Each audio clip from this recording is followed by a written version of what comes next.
पनवेलच्या खांदेश्वर रेल्वे स्थानकाजवळ लेडीज डब्यात एका विकृताने घुसखोरी करण्याचा प्रयत्न केला।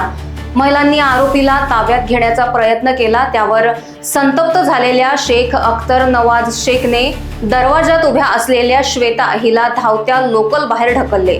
तिच्या डोक्याला, कमरेला आणि हातापायांना गंभीर दुखापत झाली असून सध्या MGM रुग्णालयात उपचार सुरू आहेत।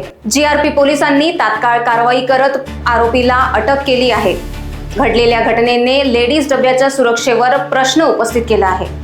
सदर घटना ही पनवेल ते खांदेश्वर स्टेशनच्या दरम्यान घडलेली आहे। 7:59च्या ट्रेनमध्ये फिर्यादी या लेडीज कोचमध्ये प्रवास करत असताना ट्रेन सुरू झाल्यानंतर अचानक एक इसम गाडीत चढल्यानंतर महिला प्रवाशांनी त्यांना सांगितलं की हा लेडीज कोच आहे। त्या दरम्यान ट्रेन प्लॅटफॉर्म सोडून पुढे निघाली होती।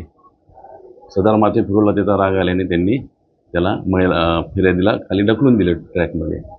त्यानंतर आरोपीला तात्काळ माहिती मिळताच कॉलरकडनं पुढील खांदेश्वर स्टेशनला ताबडतोब ताब्यात घेण्यात आलेलं आहे।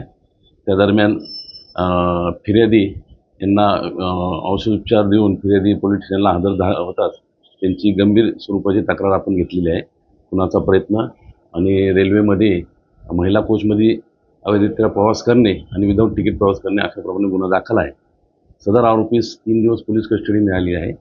तपास सुरू आहे। Bureau report, लोकवाहिनी media, Navi Mumbai.